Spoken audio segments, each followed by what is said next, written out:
바로 한번 들어볼게요. 요즘에 중장기 트렌드는 그동안 달려왔던 빅테크나 성장주 위주보다는 네. 에너지나 이쪽이 좀 더 유망하다라는 의견들이 많이 강해지고 있는 것도 사실인 것 같아요. 그래서 이 부분에 대해서 좀 어떻게 생각하시는지 가장 궁금합니다. 많이들 들어보셨을 겁니다. 올해 하반기 바이든 정부에서 미국에서는 IRA라고 해서 인플레이션 감축 법안을 시행을 했는데 그 법안이 통과될 때 그 법안 내용을 살짝 보면 지출 부분이 거의 90% 가까이가 에너지와 관련된 기업에 지원을 해주겠다. 그런 부분들이 있기 때문에 더 집중 조명을 받고 있는 게 아닌가 싶습니다. 그러면 또 고유가 시대가 이어진다면 아무래도 친환경 주식들이 중장기적으로 역시 주목을 받을 수밖에 없을까요? 단기적으로 주식을 바라보는 관점에서 네. 유가가 오른다. 네. 그러면 네. 과거의 전통적인 사이클로 봤을 때에는 전통적인 에너지 관련주들, 엑슨모빌이라든가 미국의 아니면 우리나라 정유줄 같은 기업들이 좋았었죠. 단기적으로는 고유가 시대가 그들에게 이익을 일부 남겨줄 수는 있습니다. 하지만 말씀하신 것처럼 중장기적으로 봤을 때에는 그 비싼 유가를 사용해서 에너지를 만드는 것보다는 다른 친환경 에너지 지원 등을 통해서 단가를 계속 낮추게 되면 친환경 에너지의 시프트를 더 빨리 이뤄낼 수 있기 때문에 그런 측면에 있어서는 반대로 중장기적으로는 친환경 에너지 기업들이 더 각광을 받을 수가 있죠. 역시 단기적으로는 당장 이익은 아무래도 네네. 전통 에너지 기업들이 많이 남기는 건 맞지만 그렇죠. 길게 봐야겠네요. 맞습니다. 그러면 조금 더 구체적으로 이 친환경이라면 너무 광범위한 것 같아요. 네네. 좀 더 구체적으로는 어떤 게 있을까요? 일단 저희가 가장 주변에서 많이 봤었던 태양광의 사업이라든가 혹은 국내는 조금 부진하긴 하지만 유럽 같은 경우에 많이 활성화되어 있는 풍력 그리고 최근 들어서 우리나라 대기업을 중심으로 한 수소 관련된 기업 네. 이러한 산업들이 전부 다 친환경 에너지원이다라고 볼 수가 있을 것 같고요. 정말 많은 기업들이 그 안에 포함되어 있다고 볼 수 있을 것 같습니다. 그러면 뭐 태양광이면 태양광, 풍력이면 풍력 이걸 찍기보다는 네네. 좀 묶어서 ETF로 투자하는 것도 하나의 방법이겠네요. 사실은 실적이 정말로 뒷받쳐주는 현재 그런 기업들에는 개별 주식에 투자하는 게 더 성과 측면에서 나을 수는 있겠지만 아직까지 친환경 에너지를 생산하는 기업들은 실적 자체가 아직 뛰어나게 지금 퍼포먼스를 보여주는 건 아닐 수 있기 때문에 기대와 꿈은 있지만 그렇기 때문에 여러 가지의 종목들을 묶은 포트폴리오로 투자하는 게 상대적으로 유리할 수도 있습니다. 유리할 수 있다. 네. 그리고 또 추가로 원자력도 좀 궁금합니다. 얘기 워낙 많이 나오니까 원자력도 네. 친환경 쪽에 들어가는 게 맞는 거죠? 맞다고 봐야 되는 거죠? 사실 아직까지 의견이 분분합니다. 분분해요? 네. 한 가지 예를 좀 들어서 말씀을 드릴 수 있을 것 같아요. 네. 유럽에서는 네. 그린 산업에 있어서 천연가스와 원전은 원래 빠져 있었어요. 아까 말씀드렸던 태양광이나 풍력이나 수소나 이런 것들은 다 들어가 있었지만 빠져 있었는데요. 이번에 전쟁이 어떻게 영향을 미쳤는지 모르겠으나 EU 텍소노미 관련된 법안이 2023년 1월부터 시행이 됩니다. 벌써 다 왔네요. 네, 그래서 기본적으로 유럽 쪽에서는 원전에 대한 여러 가지 영향, 특히 남한테 해를 가하지 않는 산업인가? 라는 측면에 있어서 의견이 굉장히 분분했는데 원전이 탄소만 봤을 땐 청정한 그런 에너지원이다 보니까 혹여나 있을 수 있는 원전을 운영하면서 생길 수 있는 남을 해할 수 있는 그러한 요소들 이런 부분들이 의견이 분분했지만 유럽엔 통과가 됐고 내년부터는 여러 가지 기술을 갖춘 원자력들이 더 각광받고 발전되지 않을까. 사실 좀 조심스럽습니다. 이게 국내에서는 아직까지는 100% 원전은 친환경이야 라고 결론이 내려진 건 아니기 때문에 나라마다 아직도 다르군요. 맞습니다. 또 우리나라로서는 되게 안타까운 건 기술력 자체가 우리나라가 원자력 관련된 기술이 좋은데 이 부분에 대해서도 고민을 해야 되는 상황이니까 그래서 확실히 유럽은 내년부터는 이 원전이 그 녹색금이 포함돼서 지원을 받고 그리고 발전을 할 것이다 이렇게 말씀을 드릴 수 있을 것 같습니다. 그럼 뭐 유럽이 주도해서 또 글로벌리 산업이 커지면서 뭐 미국도 크면은 아무래도 전반적인 파이는 커질 수 있겠네요. 그리고 워낙 미국이 에너지 관련된 기업들이 많고 강대국이다 보니까 원자력 관련된 기업들도 우라늄이나 이런 걸 채굴하는 거는 천연자원의 몫이지만 그 소형 모듈이나 원전을 만든 기술 같은 경우에 또 미국이 최강대국이거든요. 또 원전도 잘해요? 네. 언제 또 그걸 또 그러니까 여러 분야가 있겠지만 뭐 설계나 이런 부분에 있어서는 또 미국도 굉장히 강대국이니까 미국도 어떻게 보면 유럽이 더 활성화되기를 바라고 있습니다. 저 안 그래도 전쟁 나면서 미국이 천연가스 유럽에 많이 팔잖아요. 그렇죠. 그 자원국이니까. 네. 근데 원전도 잘하면은 저 텍소노미 친환경에 원전 넣어주면 땡큐네요. 사실 미국 입장에서는. 그렇죠. 워낙 뭐 큰 나라다 보니까 관심이 예전부터 많았고 그러한 친환경 관련된 기업들이 많이 포진돼 있습니다. 그러면 관심 있으신 구독자분들께 이 ETF 소개해 주시면 어떨까 싶거든요. KB스타에는 지금 현재 친환경이라는 꼭지를 달고 여러 가지 상품들이 출시되어 있습니다. 네. 그런데 그 중에서 이제 두 가지 상품을 좀 말씀을 좀 드리면 KB스타 글로벌 클린 S&P ETF 같은 경우에는요. 네. 미국에 상장된 가장 큰 친환경 ETF가 있습니다. iShares 글로벌 클린 에너지 ETF라고 있는데요. 네. 그 iShares 클린 에너지 ETF의 약자가 네. 티커가 ICLN이라고 관심 맞아요, 있는 맞아요. 분들은 들어보셨을 거예요. 사실 저도 친환경의 대표 ETF 하면 ICLN을 외우고 있고 네, 맞습니다. 그 ETF가 추종하는 지수가 S&P사에서 발표하는 글로벌 클린 인덱스를 추종하는 ETF인데요. 네. 저희 KB스타 글로벌 클린 S&P ETF도 상품명에도 S&P라고 붙어 있긴 합니다만 그 지수, 동일한 지수를 추종하는 상품입니다. 그런 측면에 있어서 글로벌 대표 친환경 ETF와 거의 동일한 성과를 낼 수 있다라고 보시면 될 것 같고요. 그리고 글로벌 원자력 iSelect ETF의 경우는 조금은 성격이 다릅니다. 어떤 게 다르죠? 일단 국내에서 최초로 나온 글로벌 시장의 원자력 기업에 투자하는 그러한 ETF이고요. 최초예요? 네, 맞습니다. 네. 물론 기존에 국내 원전 관련된 기업에 투자하는 ETF는 존재하긴 합니다만 네네네. 글로벌 시장까지 다 합쳐서 투자하는 국내 상장된 ETF는 최초이기 때문에 저희가 고민을 많이 했어요. 만들면서. 과거의 ETF를 만드는 방법처럼 네. 시가총액의 방법으로 종목들을 투자 비중을 정하고 종목들을 선별하다 보면 기본적으로 해외에 있는 천연자원을 우라늄 이런 것들을 캐는 기업들이 워낙 시가총액이 큰 거죠. 그러다 보니까 우리나라에 있는 앞선 기술력을 갖고 있는 원전 서비스 기업들이나 예를 들어 한국전력 같은 기업들이 네. 포함이 안 되는 경우들이 있거나 혹은 비중이 너무 작게 들어가는. 그러니까 ETF에 이렇게 시가총액, 즉 기업의 규모에 따라서 비중이 정해지는데 네네. 미국이나 외국 글로벌 기업들이 너무 맞습니다. 커버리니까 상대적으로 맞습니다. 한국 기업들이 ETF에 너무 소액 들어가는 거군요. 맞습니다. 비중이. 예. 그것도 좀 문제가 될 수 있겠네요. 그러니까 우리나라 투자하는 분들은 사실 우리나라 사람이고 맞죠. 그리고 원전에 대한 이슈들이 불거질 때면 한 번씩 들여다보실 수 있는 그쵸. 그런 상품인데 네. 기본적으로 국내 기업들이 너무 적게 들어가고 그런 부분들을 저희가 보완을 좀 하기 위해서 글로벌도 투자하면서 우리나라 기업들도 투자할 수 있는 그러한 형태로 해서 상품을 특별히 만들었습니다. 지수도 특별히 만들었고. 우와, 정말 자체적인. 맞습니다. 지수회사하고 저희 협업을 해서 네. 글로벌 7, 한국 3 이런 비중으로 해서 지수가 리밸런싱 될 수 있게 그렇게 해서 만든 상품이다라고 보시면 될 것 같아요. 괜찮네요. 독창적인. 이거는 미국에도 없는 상품이네요. 그렇죠. 예, 네네네. 클린 에너지 같은 경우 다시 돌아와서 어디에 주로 비중이 좀 투자되어 있고 이런 것도 좀 알 수 있을까요? 국가별로 보면 사실 미국의 비중이 약 50% 가까이 투자하고 있습니다. 미국에 상장된 기업들이 많은 부분을 차지하고 있고 그 이후에 태양광 일부 중국 기업들 그리고 풍력 쪽에 워낙 강한 유럽, 덴마크 기업들 이러한 기업들이 일부 또 편입되어 있다라고 보시면 되고요. 그리고 산업별로 봤을 때에는 태양광 자체가 친환경 신재생에너지 산업들 중에 기술적인 발전이나 현재 성숙도에 있어서는 높은 편이기 때문에 태양광 비중 자체가 약 한 45% 정도 포함되어 있고요. 물론 이게 태양광이든 풍력이든 수소든 여러 가지 방법을 통해서 생산된 에너지를 어떻게 전달을 하고 이것들을 저장해서 옮기고 이러한 부분을 지원하는 서비스 관련된 기업에도 약 30% 정도 또 투자하고 있다고 생각하시면 될 것 같습니다. 전반적인 밸류체인이라고 할까요? 맞습니다. 산업 전방위적인 노출이 되는 거예요. 맞습니다.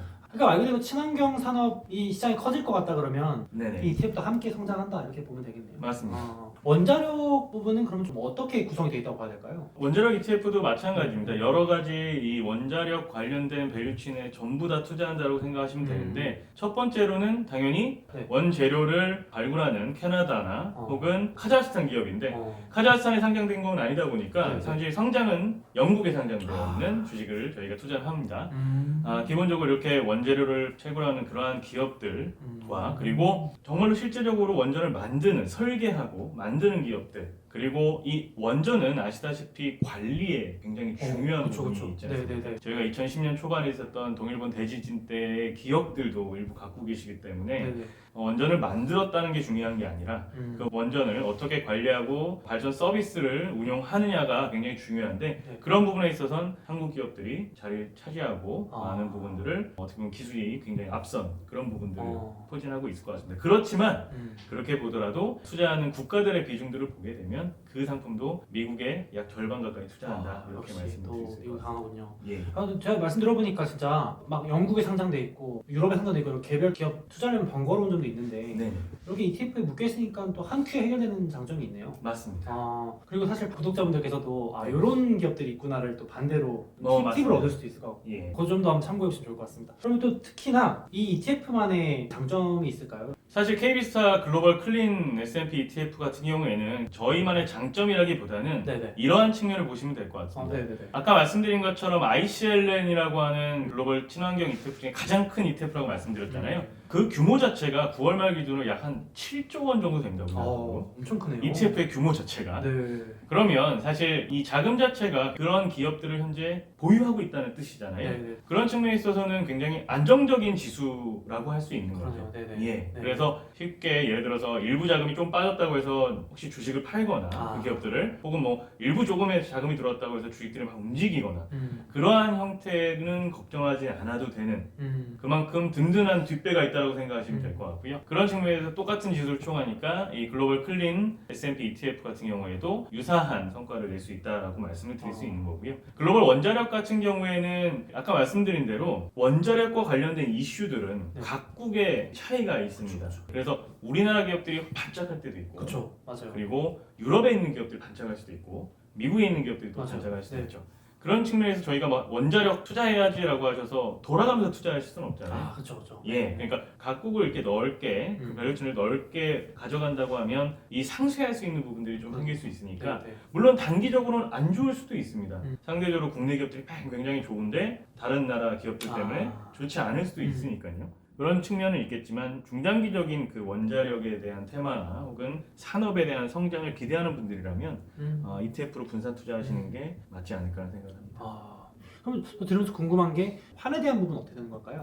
사실 과거에는 환 해지된 상품들이 많이 출시되긴 했었는데요. 네네. 최근 들어서는 환이 거의 해지되지 않고 환의 변동까지 고려해야 하는 상품들이 많이 나오고 있는데 글로벌 클린 에너지 S&P도 그렇고 글로벌 원자력 아이셀렉트 ETF도 마찬가지로 환에 대해서는 오픈된 상태이다 보니까 환 변동에 있어서 좀 고민을 하셔야 되는 부분들은 있습니다. 그러면 환에 노출돼 있다는 말을 쉽게 표현해 보면 달러가 올라가서 환율이 높아지면 저희가 가진 투자한 이 ETF도 좀 올라갈 수 있는 거예요? 환에 노출됐다는 말은? 뭐 간단하게 생각하시면은 환 노출이다, 뭐 오픈됐다라고 하는 상품들 같은 경우에는 달러가 강세다. 한마디로 저희가 1,300원에서 1,400원 올라간다라고 하면 이 ETF 지수가 갖고 있는 성과에다가 환 성과까지 더 플러스되는 거라고 보시면 되고요. 반대로 1,400원에서 다시 이제 원화가 강세로 가면서 1,200원으로 빠졌다라고 하면 지수에서는 10% 성과가 낮긴 했지만 이 빠진 부분 때문에 내 계좌의 성과는 10%가 아닐 수도 있는 그렇게 생각하시면 될 것 같습니다. 그럼 이제 지금 상황에 적용해 보면 지금 한 1,400원대 뭐 1,400 얼마 이렇게 되고 있는데 환율이 예를 들어서 제가 투자한 이 상품이 주가로는 빠지지 않았음에도 우리나라의 어떤 환율 변동으로 인해서 오르락내리락 할 수도 있는 거네요. 맞습니다. 그래서 오늘 시점 봤을 때는 아주 유리한 환경은 아닙니다. 냉정하게 환율이 많이 올라졌기 때문에 근데 그건 이제 저희가 달러를 바꿔서 미국에 상장된 ETF를 하시는 분들도 마찬가지죠. 지금 딱 이 영상 보시고 투자하려고 해도 어차피 환율 높은 환율을 환전을 하셔서 사야 되니까 맞습니다. 똑같다 보시는 거죠. 그건 동일하게 보시면 되는데 물론 이제 환을 보고 투자하시는 건 아니니까. 그렇죠. 그게 본질 아니니까. 참고 정도 하시면 좋을 것 같고 또 이 ETF를 투자하기 전에 구독자분들께서 그래도 이거 좀 유의하셔야 된다. 좀 짚어주실 게 일단 뭐가 있을까요? 사실 이 친환경 관련된 신재생 에너지 관련된 기업들이 투자에 대한 아이디어는 명확히 있습니다만 그리고 호재도 있습니다만 실질적인 재무제표상의 이익이 도래하는 시점들은 내년이나 혹은 내후년으로 될 수가 있습니다. 빠르면 이제 내년 초부터는 플러스되는 기업들도 있겠고 혹은 내후년에 흑자 전환하는 기업들도 있을 수 있습니다. 그러다 보니까 변동성 자체가 예기치 못한 변동성, 단순히 금리를 올렸다 혹은 어떠한 정책 변화가 일부 있었다. 이런 변화에 따라서 굉장히 크게 주식시장의 변동에 편승할 수 있기 때문에 아직까지는 포트폴리오로 투자를 하시는 것을 계속 추천을 드리고요. 그게 반드시 ETF가 아니더라도 펀드일 수도 있고요. 그쵸. 아니면 종목 여러 가지를 몇 종목을 사셔서 스스로의 포트폴리오를 만드시는 그러한 방법도 있을 수 있을 것 같습니다. 실제적으로 이렇게 보시면 돼요. 저희가 과거에 지금 현재 2차 전지 기업들 시장 대비해서는 좋은 모습 보이고 있는데 2차 전지 관련된 기술 개발이나 이런 것들은 10년 전부터 해왔었거든요. 사실 우리나라가 굉장히 대기업 이하 모든 기업들이 2차 전지에 관련된 기술 개발들을 엄청 오랫동안 연구를 하고 해왔습니다만 실질적으로 주가가 뛰기 시작한 그때는 사실 작년, 재작년부터였죠. 빛을 거의 10년 만에 본 거네요, 예를 들면. 그런 부분이 왜냐면 이제 본격적으로 턴어라운드하는 시점, 이제 2차 전지를 팔아서 수익이 나는 그 시점 때 주가가 강하게 올라왔던 부분, 그런 부분들이 있다 보니까 혹여나 이제 친환경 관련 기업들도 내년 때 전환되는 기업들 위주로 해서 강한 상승을 또 보일 때에는 여러 가지 종목들 갖고 계시다가 점점 더 하나의 종목에 집중하더라도 지금은 포트폴리오 투자하시는 게 좋다, 이렇게 말씀드릴 수 있습니다. 네네네. 소위 말하는 포트폴리오 투자가 쉽게 말해서 분산 투자인 거죠. 네. 아직은 적자 종목도 있고 하다 보니까 맞습니다. 매크로에 휘청휘청할 수도 있고 많이 영향을 받는데, 말씀하신 것처럼 대표적으로 테슬라 같은 경우도 적자 기간 동안 오래 횡보와 맞습니다. 변동성을 하다가 그렇죠. 턴어라운드 흑자 전환하면서 예. 막 엄청난 돈을 버니까 순식간에 맞습니다. 폭발하듯이 예. 그런 시점이 또 내년에 도래하는 종목들도 있으니까 맞습니다. 잘 보다가 좁혀보면 좋겠다. 예. 네네, 좋은 전략인 것 같습니다. 그리고 궁금한 게 세금도 있어요. 일단은 이렇게 보시면 됩니다. 네네. 국내 주식에 투자하는 ETF를 제외하고 네. 나머지 ETF들은 다 세금을 내야 된다라고 기본적으로 생각하시면 되고요. 네. 그런 중에서 해외 투자하는 지금 현재 ETF들의 수익이 났을 경우에는 원천징수라고 하는데 15.4% 뭐 배당소득세 이렇게 생각을 하시고 세금에 대한 계산을 하시면 되고, 동일한 예를 들어서 어떤 지수를 추종하는 아까 말씀드린 ICLN 같이 해외에 있는 ETF를 투자했을 때에는 세 항목이 다르죠. 그건 이제 양도소득세 네. 항목으로 들어가기 때문에 21.5% 이렇게 나눠져 있습니다. 안 팔면 네. 세금 안 내는 거죠? 맞습니다. 예. 물론 이제 네. 중간에 또 분배를 드리는 경우가 있어요. 이건 어때요? 혹시 네. 정해졌나요? 뭐 분배금이랑 배당금이라고 하잖아요. 네네. ETF는 분배금이라고 하는 게 정확한 표현인가요? 맞습니다. 이건 혹시 주는 게 좀 있나요?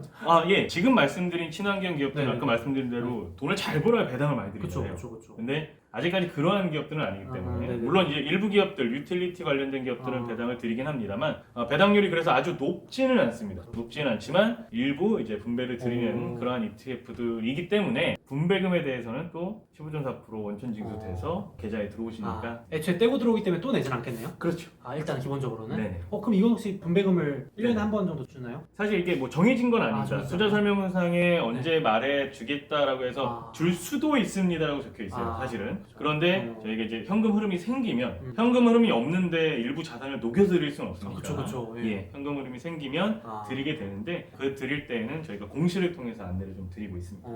아니 그러면은 제가 생각해보니까 미국에 상장돼 있는 친환경 ETF 투자하면 세금 좀 세잖아요, 상대적으로. 네. 22%일 텐데 네. 여기는 15.4. 일단 기본적으로 세금에 대한 이익분도 노려볼 수 있는 거네요?